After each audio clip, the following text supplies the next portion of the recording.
Like the last video, I want to begin this video with an addendum to touch on things that I missed the first time around or give additional updates on episodes I've already discussed. I'm also going to use this section of the video as a warm-up for the rest of the video, so I'm going to throw in smaller references that don't really warrant their own section of the video, but are interesting enough for me to feel like I should at least bring them up. So let's go ahead and start there. Recently, I watched Carl Jones get interviewed for Vlad TV, and in this interview, he spills a lot of background information about the show, so I'm going to reference that interview frequently as a source. In part 1 of the series, I talk about the episode Pause. Well, in this Vlad TV interview, Jones outright confirms that Winston Jerome is Tyler Perry. Then there was the Pause episode, which features, stars a character named Winston Jerome. Yes. Who is very lightly veiled as Tyler Perry.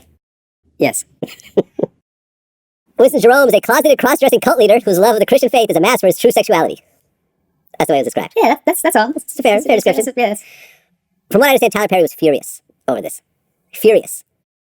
Yeah. In the process of creating the episode, they initially were actually going to hit the nail on the head even more by directly naming Perry within the episode, but thanks to meddling from the higher-ups, they were forced to use a pseudonym. But what's funny about the episode is, so originally, the character's name was Tyler Perry, and he looked exactly like Tyler Perry, and that was the rare moment where Adult Swim was like, you can't do that. You know what I mean? Like they were being irresponsible adult. They said you can't use Tyler Perry's name. You can't make it look like Tyler Perry. And then so we found another name, right? It was actually his real name, and we got it under the radar for. Wait, his real name is Winston Jerome? No, it was another name. Okay. I don't remember what it was, but we found out his real name, and so we changed the script. And then Adult Swim got it, and they didn't flag it. So Emmett Perry Jr. It wasn't. So we used Emmett Perry. Okay. I think it was Emmett. Yeah, it was Emmett Perry.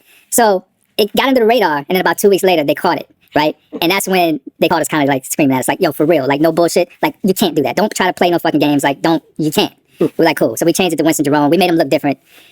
And the episode aired. And at least the way this was told to us from the network, Tyler himself called, like, and said, you guys better not ever air that shit again. You know, at the time, he had a lot of shows at TBS. You know, we were just a little small black cartoon. Like, Tyler Perry was God. This episode truly is one of those prime examples of the Boondocks being one of the most timeless and prophetic shows we have ever seen. Pretty recently, some allegations have been hurled at Mr. Perry that are almost directly mirrored in the episode. Allow me to re-roll the clip. Look, man, all bullshit aside, can I please just have some ass? Okay. Wait a minute. You mean to tell me you made up this whole cross-dressing Christian cult crap just so you can sleep with men? Pretty much. Oh my goodness! You what? Another character that we talked about in a previous installment is Fleece Johnson. Within the context of the show, he's one of the most memorable and even one of the funniest. But that's just because he's the butt of the joke due to how comically insane he is in his pursuit of booty. However, like I discussed previously, the real-life Fleece Johnson is genuinely a deranged and freaky dude. He sexually assaulted other inmates countless times. He also has an insane history of violence. Not cartoon violence, but genuine attacks on the lives of several real-life people. Fleece Johnson isn't just some old guy that's crazy sometimes but makes you laugh. The guy is an unapologetic criminal, and due to the repeated failure of our prison system, he is currently a free man. I talked previously about how he was on a podcast tour, and the more appearances on the internet I see him in, the more upsetting the reality of what's really going on becomes, at least for me. Why the hell are we inviting this non-rehabilitated serial rapist into 20v1s? Why are we making jailhouse skits with a guy who legitimately performed these crimes countless times? In the Boondocks, Fleece Johnson is a character and is used to play off the existing characters within the show. But in reality, the thought of this being an actual individual that is actually worse than his animated counterpart makes things hit very different. On the surface, when you see this old man with no teeth talking about his obsession with booty, it's admittedly pretty funny. But the more I learn about this man and the more I think about him, the less funny the joke becomes. Now, for the smaller references that I brought up earlier, let's go ahead and rattle these off really quick. The rich family that owns all of Woodcrest are the Onslers, and I'm ashamed to admit that it took me forever to realize that this is a reference to the Lorax. The Onceler is the main antagonist of that story, with him being unapologetically capitalist in mindset, and putting profit above all else, much like we see Ed Onceler do in the Boondocks. In season 1, episode 12, Riley Was Here, his art teacher that shows him how to spray paint with a level of artistry is obviously based on Bob Ross. Right there. Isn't that beautiful? I love painting trees. Let them go wherever you want them. Some more green. And let's go up in this big old tree. In the Stink Meaner episode, we see Tom's exorcism, which is obviously a reference to the film with the same name. Nigga, my name is Reverend Father Uncle Ruckus. No relation. In the name of white Jesus and all great white men who have come thereafter, I command thy black nigger soul back to the depths of hell. Is that all you got, nigga? Oh, no, nigga. That's just the tip of this iceberg. Read, nigga, read! 28 Days Later is a terrific zombie film that, of course, you probably know has a sequel on the way. Well, in the third installment of the Stink Meaner episodes, the opening scene of this episode is eerily similar to the opening scene of that film. You already done eating shots while the fish you hot, so you jump the gun. You don't want the war, he's for, you want to run. You ain't calling your fam, you calling 911. No, y'all niggas just wait for me. These are not niggas alone. You fat black woman. No, Robert, no, you brought these niggas on your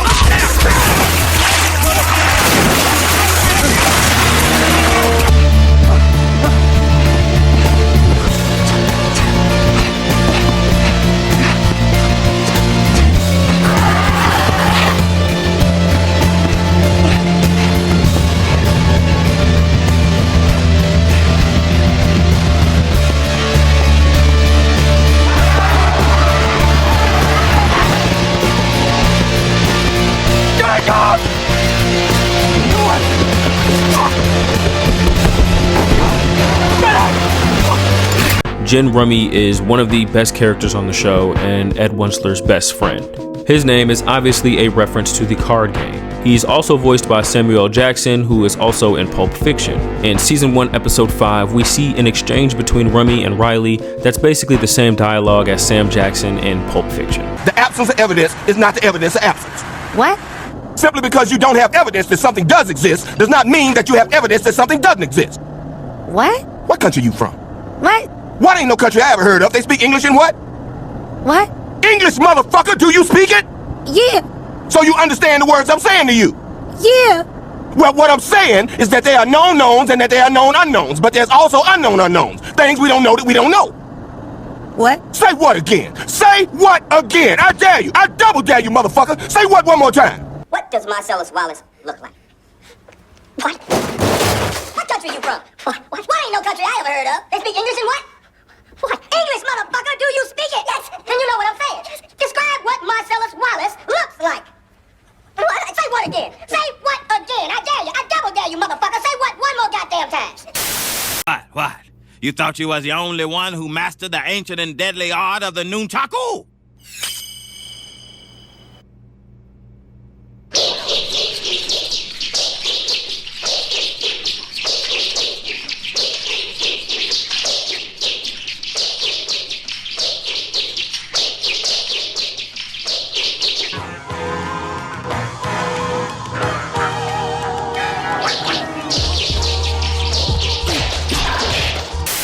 The Boondocks is undoubtedly inspired by anime, even to the degree that some people consider the show itself to be an anime, which I do not, for the record.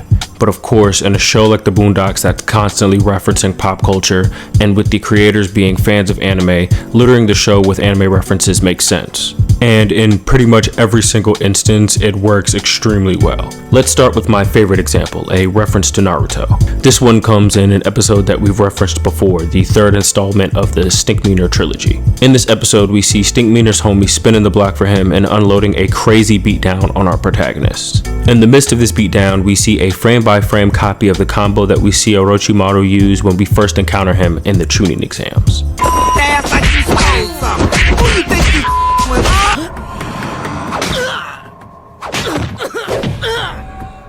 Season 3, Episode 3, The Red Ball, is one of my favorite episodes in the entire show. It's one of the most fun in the entire series, and it does have a handful of anime references within it. This episode follows several tropes that you would see in your typical anime. We have the confrontation in the forest between the protagonist and the antagonist.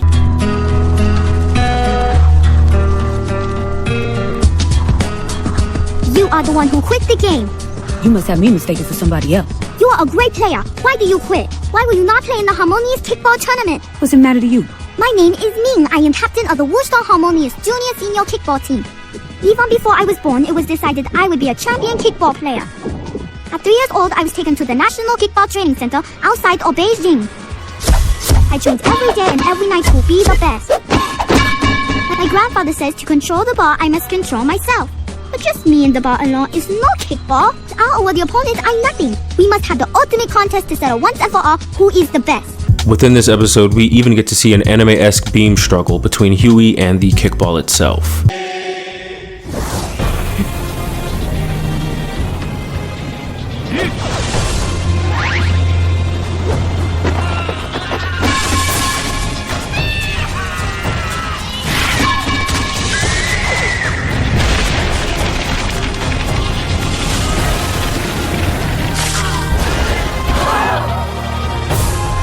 The series itself is inspired by anime, most specifically Samurai Champloo, and this inspiration shines through in this episode the most. It's actually very similar to a Samurai Champloo episode, Baseball Blues. This is not the only reference to Shinichiro Watanabe's work though, as Magruder has proven himself to be a big fan of. Season 1 Episode 3, Guest Ho's Coming to Dinner, Granddad falls in love with a hoe. And in this episode, there is a brief cameo of a character that looks a lot like Jin, one of the main characters of Samurai Champloo. There is a very similar Champloo episode, Season 1, Episode 11, Gamblers and Gallantry, where Jin falls in love with a prostitute. In Season 1, Episode 4, Granddad's Fight, Huey has a dream that looks a lot like Afro Samurai and Samurai Champloo combined.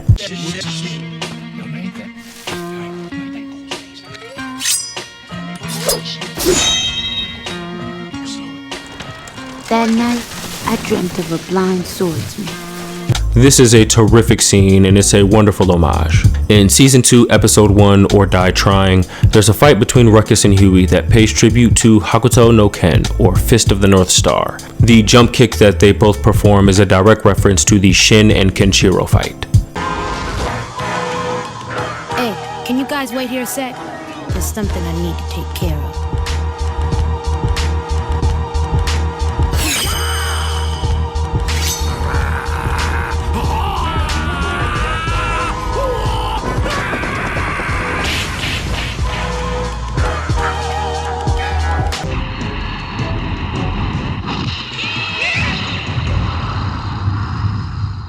There's probably some additional ones that I missed, but that's truly a testament to the level of homage put in this show in relation to anime and pretty much everything else. The combination of black cultural satire, political satire, and anime influence is part of what makes the show incredible, and it's the perfect storm of themes for someone like me.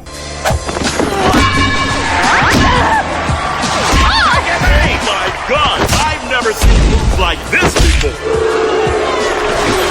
This isn't kickball anymore. It's an afro. And neither the coaches nor the referees. You believe in God, Huey? I believe in God. First of all, I'ma live forever. But if I do die, I'll go smack God upside the head and go tell him to give me a grilled cheese sandwich and some tacos. When I want something, or I'm afraid about something, I pray. Have you ever prayed? And I dare God to say something. I'll be like, say something, God, say something. Yeah, I thought so. You should pray for Shabazz. God will get him out of jail. They have to listen to him. He's God. And if God say something, I'll be like this. Ooh, take that, God. I'll be feeding God's jaw like, blah. This example is not as funny or lighthearted as the previous entries so far. The B plot for Season 1, Episode 15, The Passion of Reverend Ruckus, is all about Huey trying to save Shabazz K. Miltonborough from being executed for a crime he did not commit. In the episode, Shabazz was a Black Panther, wrongly arrested for killing a police officer.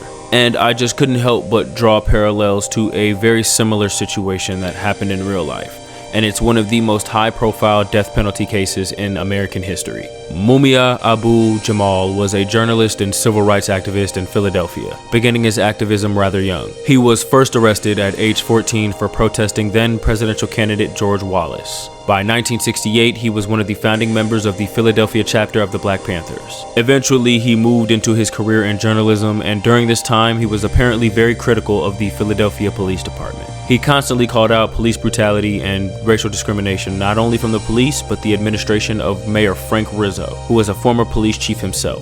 Because of the time and the controversial nature of his work was not particularly profitable. so he had to drive taxis at night, which is important for the context of the next part of his story. Now, I want to give the disclaimer that the nature of some of the following events I'm about to describe have been contested and disputed, but for the sake of telling the story, I'm going to use the description utilized in court as told by the Britannica and the Boston Review, which are both linked in the description. Early in the morning of December 9th, 1981, while driving his taxi, Abu Jamal saw his brother William Cook pulled over by a police officer, Daniel Faulkner. The account of the event is that Cook and Faulkner ended up in a physical altercation, resulting in Abu shooting Faulkner in the back. Faulkner was able to return fire, shooting Abu Jamal in the stomach. Abu Jamal then allegedly shot Officer Faulkner 4 more times at point-blank range, fatally wounding him. And as a result of his wounds, Abu Jamal couldn't flee the scene and was taken into custody at the scene of the crime. He was treated for his wounds at a hospital before being taken to prison, and during this time, a handful of witnesses claimed to have heard him admit to intentionally killing Faulkner. However, the very officer watching over him in the hospital did not include this confession in his police report, although 2 months later he then said that he did hear it. He claims that he didn't understand the importance of such a confession at the time. There was another who says Abu Jamal was indeed not the gunman, but he was not called to testify originally. In later court proceedings, he claimed that the police destroyed his statement and forced him to sign one that implicated Abu Jamal. Abu Jamal was convicted of first-degree murder and sentenced to death on May 5th, 1983. During his time, he wrote several books like Live from Death Row and Death Blossoms, Reflections of a Prisoner of Conscience. Due to inconsistencies in evidence alongside his public reputation, many protests of his incarceration began to pop up. Eventually, public outcry became international, and many people really began to believe that at the very least, the death penalty aspect was unjust. I'm here to ask President Barack Obama to let Mumia go. This outcry actually worked, and in 2001, the death penalty sentence was overturned. He was still incarcerated, but at least he wouldn't be put to death. However, in 2006, the state of Philadelphia appealed this overturning, attempting to have his death penalty reinstated. It was not overturned, but in 2008, Abu Jamal was denied his appeal of the conviction, keeping him still in jail. This was his last appeal attempt. In 2018, a judge actually reinstated his appeal rights, but Abu Jamal remains in jail till this very day. He is 70 years old at the time of this recording. Like I stated before, many of these very same core aspects of these characters are reflected within this Boondocks episode. Shabazz K. Milton Burrow is the stand-in for Mumia Abu Jamal. In this episode, Huey is using his best effort to free Burrow, an inmate that is on death row. He is also a Black Panther, same as Abu Jamal. He's being denied his final appeal and is sentenced to be executed within 2 months. The depiction of the shooting within the show obviously deviates from the actual details, but it also paints Burrow as obviously not guilty. Shabazz K. Milton Burrow was actually interning for the Black Panthers in early 1970. He hadn't even earned his black beret and leather jacket. One fateful day, he heard a gunshot. And the words, I, Eli Gorbinski, hate deputy sheriffs. In fact, I'd go so far as to say I hate all police officers and parking enforcers. And that's why I, Eli Gorbinski, shot this here deputy sheriff. Shabazz never investigated the gunshot or the oddly expositional phrase Eli yelled out. But within minutes, the cops had busted down the door to the Black Panther office supply shed and arrested Shabazz for the murder of Deputy Sheriff Gary Pfeiffer. Several people witnessed the murder. One had 8mm video footage. Another happened to be a stenographer who had it all transcribed, including Eli's confession, which he oddly enough signed and dated. The murder weapon had Eli's prints all over it, which were clearly visible since he had been enjoying a chocolate donut at the time of the shooting. There was also a receipt of sale attached to the gun, and the manufacturer warranty card was filled out, signed and dated by Eli. During the trial, footage of the incident confirmed the stenographer's note that Gary's last words were actually, "Eli Gorbinski killed me." After only 20 minutes of deliberation, Shabazz K. Milton Burrow was sentenced to death. Man, ain't this a bitch? It even takes jabs at the inconsistencies that potentially could absolve Abu Jamal, although obviously exaggerating the nature of said inconsistencies. Huey ends up devising a plan to rescue Burl the same day of his execution. It's a plan that only imaginative children or Hollywood screenwriters could come up with. Operation Black Steel works as follows. Shabazz K. Milton Burrow will be executed exactly 63 days from now. That night, there'll be a candlelight vigil. Granddad, who refuses to take an interest in the fate of brother Shabazz, will probably stay in the car and watch Friday. Oh, the big feet. That's funny.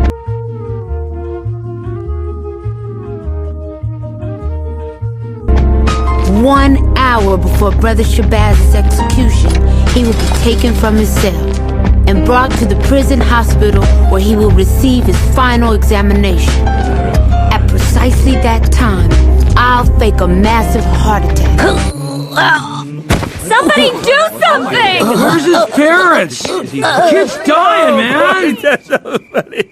It's your ass, Mr. Postman. The guards will have no choice but to bring me into the prison hospital while Shabazz is there. They'll have no idea I'm a black radical freedom fighter until it's too late. I'll be able to tranquilize 2 of the guards right away. After that, I've got the stun baton. We got a problem here.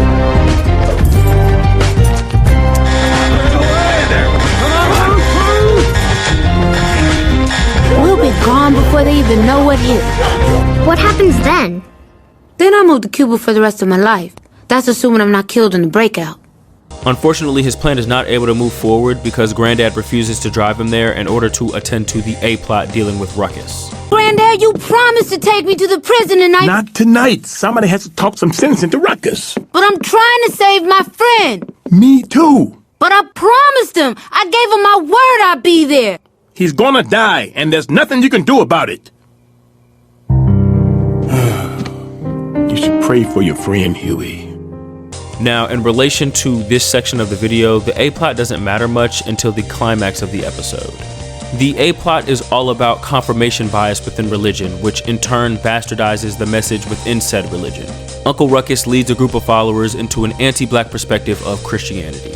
Throughout the episode, Huey displays a lot of anti-religious sentiments and is questioning God's will and his existence. However, as Burl is about to be killed and out of sheer hopelessness, Huey begins to pray, and a miracle happens. Now, there are those of you who say I'm a racist.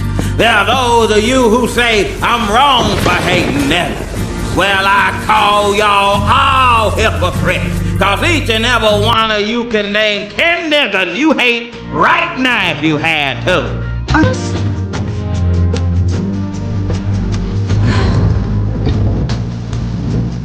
I've never prayed before.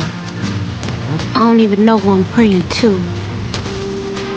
Maybe I'm too young to know what the world is supposed to be. It's not supposed to be this. It can't be this. So, please.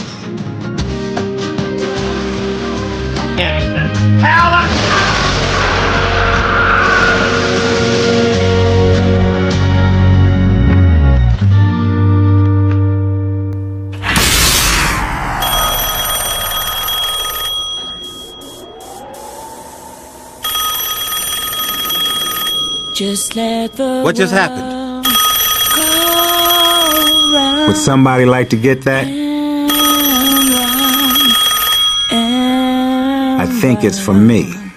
The lightning bolt that saved Shabazz's life seemed to have struck Uncle Ruckus on his tumor. In all honesty, this may be one of my favorite scenes of the entire show. It's one of the few times that we see Huey drop his mask and his stoicism. We see Ruckus actually getting what he deserves after bastardizing an entire religion and an entire race. Shabazz somehow knowing that the phone ringing is for him and the way that the line is delivered, it's all just perfect. The episode ends on the same bittersweet note of the reality of the situation. Burl was not put to death, but he also wasn't free. But for the time, that was enough. I could see if it was a real nigga. If you lost your hoe to T.I., I'd be like, hey, that's T.I. But Usher, you better check that hoe, Mr. Dubois. In season 2, episode 2, Tom, Sarah, and Usher, we see Usher takes Tom's wife right in front of him. Oh my god! He's coming over! I can't believe this. Oh, sorry, you hit the table. Hey, how you doing, babe? Hi, Mr. Usher. I can't believe it's you. I'm Sarah. You have a beautiful smile, Sarah. Sarah, smile. Woo! Oh, won't you smile and welcome me? Song. Sarah. Wonderful. In real life, Usher has built up a reputation for doing similar things, especially at his concerts.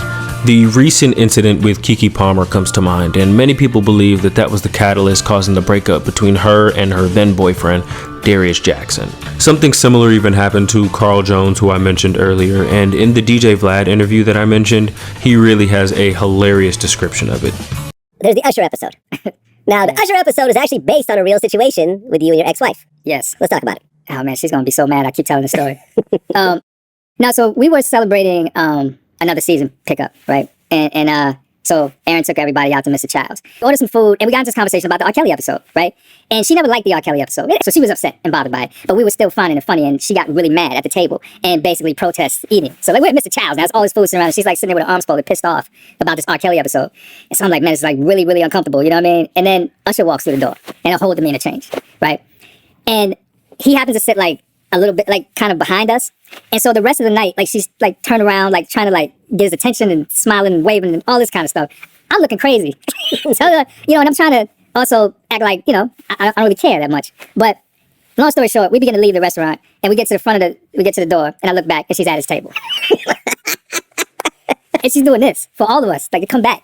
So we kind of like slowly like walk back over there to Usher's table. I'm like, I don't know what to expect at this point. And so she just starts introducing everybody. She's like, this is Aaron, this is his fiance Michelle, this is Sean, this is Carl. I was like, oh, Carl. Now I'm just Carl. This is what I do. Oh, this is Tom. Yes, I'm Tom. Just Tom. Hey. Needless to say, it was a long ride home. And I came into the office the next day and they were like, nigga, you know that's going in the show. I was like, yeah, I know, man. It has to. Based on Carl's description, the scene in the Boondocks transpires exactly how it transpired in real life. And the cherry on top is, after Usher steals Sarah from Tom, the waiter comes up to the table and says one of the most iconic and ironic things that he could possibly say. And he is also voiced by none other than Carl Jones himself. Sorry, man. I'm ticklish. I'm gonna tickle you again. Wouldn't let that shit happen to me, though. You rolling with... This episode is probably one of the most well-known, and in my eyes is a great episode. Usher is genuinely a menace in real life, just like his Boondocks counterpart. And I mean, anyone licking cherries at a concert to the women in the audience is a little wild. Could be worse. Could have been a Marion. Thank you for that perspective, Huey. No problem. And so Usher, now with his cherries, that fucker with his cherries, he's messing with these older women on concerts, and they're happily married. Doesn't the sanctity of marriage mean anything anymore? I mean, come on, Usher. God. Mistress Leeville, the new slogans are ready for your approval. BET. It's what's on in the background. BET. You niggas have nothing better to watch. BET. Complain to someone who gives a... Black Entertainment Television, or BET, has been a thorn in the side of many people who actually care about black entertainment. Many people within the community have spoken out against the network with very valid criticisms, the most frequent of which being how it can actually be weaponized and negatively affect the community it claims to represent. And the Boondocks is no different in terms of being outspoken and critical of the network. Now, there is actually 2 episodes that were aired back-to-back centered around BET, so this one is a twofer. Now, from the opening of the first episode, The Hunger Strike, BET is painted as a cartoonishly evil organization that's intended purpose is to destroy the black community. We are immediately introduced to the main antagonist of these episodes, Deborah Leeville, based on Deborah L. Lee, the former CEO of BET from 2005 to 2018. Her portrayal is a direct reference to Dr. Evil from Austin Powers. Her anti-black counsel then goes around the table discussing their elaborate efforts of derailing the community at large, something that many people hold BET accountable for in real life. In my estimation, a big part of this is a result of the corporate ownership of the largest and most mainstream outlet for giant air quotes, black media. Now, I do believe there was a given point in time where the network was a net positive for the overall community. Because back when cable was king, the only place you could see a black film like Friday or a black sitcom like Martin on television was on BET. However, as time has gone on, the channel has become a bastardization of what it's really meant to represent. The longer the network has been around, the more programming began to feed into stereotypes and appeal to the lowest common denominator. I would point to 2001 when the CEO, Bob Johnson, sold his majority ownership of BET to Viacom, making him the first black billionaire in America. As you probably know, Viacom is the parent company of other channels like Comedy Central, CBS, Nickelodeon, MTV, VH1, etc. Now, in almost any other circumstance, this wouldn't necessarily be an issue outside of the fact that they already have so much control of the industry as is. However, the CEO of Viacom at the time is Sumner Redstone, and he is an elderly white man. This means that the black executives and shareholders lost their control of the network, and from the top, the ownership became overwhelmingly white. And for those that don't quite understand why that's a problem, let me spell it out. At that point, black entertainment television was now run by an overwhelmingly white company. Now, this is problematic on several levels, and there are several conclusions that you could come to that some would even consider conspiratorial, and as much as I would love to go down that rabbit hole, it's probably best that I don't touch that today. To simplify though, based on the racial history of inequality and exploitation of black people for the sake of profit by white people, that very same group of people being in direct control of the network, pumping out the most media aimed at black people, has extremely destructive potential. When the portrayal of black culture shown in the mainstream is always the struggle, violence, or athletics, that begins to become the consensus on where their culture stands. And as time has gone on, the community has moved far beyond that, and in all honesty, that's never been the entire picture. Apologies for the rant, I just think it's very important for the context of really understanding this episode. The second most important member of the Black Council of Anti-Blackness is Wedgie Rudlin, based on Reggie Hudlin, the then president of BET and the former executive producer of the Boondocks while it was still in development. In that very same Vlad interview that I referenced earlier, Carl Jones talks about how he has a lot of love for Reggie, but watching this episode, there's zero chance of that, at least when they were making this episode. The way they wrote this man's character as the most bitch-made yes man of all time shows that there was definitely love lost. Back to the episode though, Huey becomes the target of BET because of a hunger strike he's doing until BET is pulled from television altogether. Insert Reverend Rollo Goodlove, who is a character that I've talked about in another one of these episodes. I've also described him as a grifter. He is a hypocritical sellout that is unfortunately very similar to a lot of political figures that we see across the media landscape, putting money and notoriety above the elevation of the very community that he's a part of. Think Candace Owens, or for my sports fans, think Jason Whitlock. This character archetype is different than someone like Ruckus. These kinds of people aren't ignorant in the same way, quite the opposite actually. Despite being bigoted in the same way, this person is a lot more intelligent and can weaponize not only that intelligence, but also their blackness in order to gain some surface level credibility that allows them to speak on behalf of the black community. But in reality, they do not have the same goals as the community at large. In the hunger strike, he begins on the same side as Huey, but not because of morals or equality. Instead, because that side is more profitable at the time. In fact, BET even begins to lose money because of he and Huey's efforts. And black entertainment television is really feeling the heat now from this nationwide boycott started a week ago by a 10-year-old boy on a hunger strike. The NAACP announced this morning that it is asking its members to join the boycott. He also hits the Soulja Boy in this episode, which I just think is cool as hell. I work all day and night to get their attention, and it's hard work, Huey. Look, I even know all the new dances. You and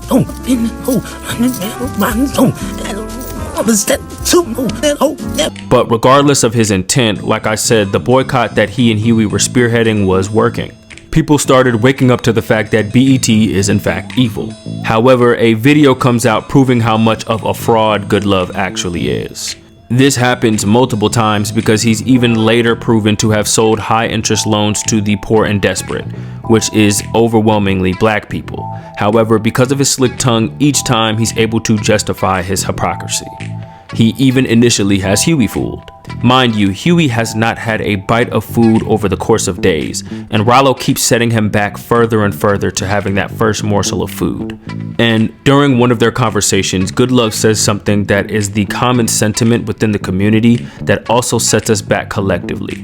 But individually, I can't pretend to not understand. I don't agree, but I do understand.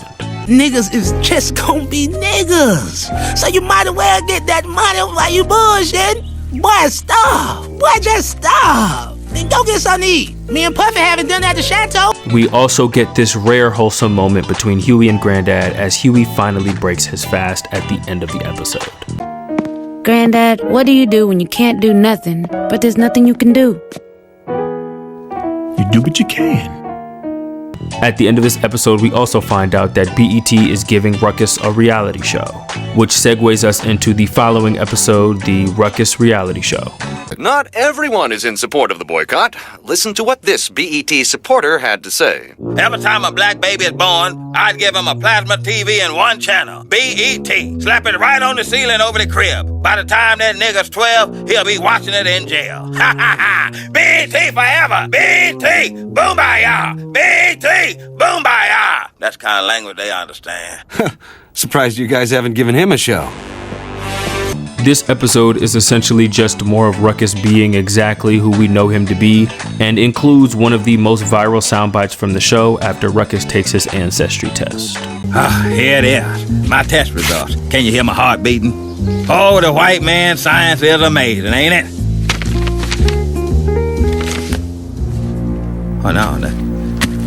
This can't be. It says I'm 102% African with a 2% margin of error. Why, Lord? Why, Lord? Why? In this episode, we see more of Wedgie Rudlin, whose portrayal is honestly worse than Deborah Leavell or Rollo Goodlove. I think I hate him the most. He embodies the educated black man that will elevate himself at all costs and take the ladder from behind him. Not even just for personal gain, but instead because of his intense self-hatred. And he and Ruckus even bond over that self-hatred within this episode. They're both corny idiots and both malicious in their pursuit of the destruction of the black community. Because we have a saying at BET. We hate black people. And I know you share that same sentiment. But I've learned how I can use my blackness against the black race. Look at BET. You think we put this shit on the air because it's entertaining? You think we sit down and say, hey, let's be entertaining. How about a Baldwin Hills reality show? I have good taste. Gregory Hines is entertaining. Sammy Davis Jr., he's entertaining. You think I can relate to anything these young niggas have to say? No! We air this shit because we despise our audience. Are there other ways to make money? Yes, of course. Yes. But they all require more work. This is easy. And the only people who suffer, Ruckus, are black children. I think we both can live with that. Wedgie Rudlin, you sure do have profound insights. Wedgie does come out looking a lot worse though because of the intellectual imbalance that allows him to essentially use Ruckus as a means to an end. The writers clearly had a grudge for Deborah and Reggie because while publicly they seem fine enough and have evaded any real scandal or negative press, these guys clearly know them at least on a slightly deeper level. So the BET episode, the real problem with the BET episode, I don't know how much of this I'm supposed to say, but so Reggie Hudlin, he parted ways with the show early. Yeah, right? after the pilot. Right. Yeah. And so there's a little bit of bad blood there between Aaron and Reggie, right? So he went on to run BET, right? So we put him in the show. And you know, we were just making fun of BET, man. I mean, you saw the episode. It was like, but we went pretty hard, I think, on Reggie, and I think Aaron. I think it was a little personal, maybe, right? And what happened was, so one of Reggie Hudlin's friends' wife was working at Sony at the time. Right? And I remember Aaron being concerned about that because he didn't want the episode to leak early, right? And sometimes, it gets distributed around the Sony execs, and he made a big fuss about it. He's like, we don't, like, I want to put extra, like, I just can't get out. He's like, because I don't trust that she's not going to tell Reggie. And Sony was like, no, that's not going to happen, whatever. And that's what happened. So he ended up getting wind of the episode early and then tried to stop it. Well, he did stop it from Aaron, actually, if I'm not mistaken. Yeah, he did stop it from Aaron. So that one, it was on the DVD, and I think Adult Swim put it on their website, but it didn't get aired. I'll talk more about how I feel about these episodes in my eventual episode ranking video, but initially I thought that these episodes were not that good. But as usual, the more you know, the better the episodes become, at least for me. And if you can't tell, I kinda do believe that BET is evil. 3 installments of this series down, and honestly, there's still so much more I can talk about within this show. I fully intend to make additional installments, so keep your eyes peeled in between other videos that I want to explore. I really want to analyze all of these episodes and discuss more of them outside of the references, so if you guys would be interested in a ranking video of all of the episodes, please let me know in the comments. While I will continue to create videos that I will use to vent my creative energy, I also want to make things that you guys actually want to see. So if you do have a topic that you want me to cover, by all means leave a comment because I do read every single one of them, or DM me over on Twitter. My DMs are open. I have already opened up channel memberships, but I have recently been thinking about replacing that with Patreon. I'll make it pretty cheap, but if you guys would be interested in a Discord server, early access to videos, and being credited at the end of my videos, I think those are the perks that I will have coming with it. Also, if you made it this far into the video, hopefully you liked it, so maybe consider leaving a like. It does mean a lot and it helps the channel a lot. Also, if you haven't seen the first 2 of these videos, like I said before, maybe check those out. If you want to see the next installment, you should subscribe because I have other Boondocks videos in the works, as well as a ton of other stuff I cannot wait to share with y'all. As always, thank y'all for watching, and I'll holla at y'all next time.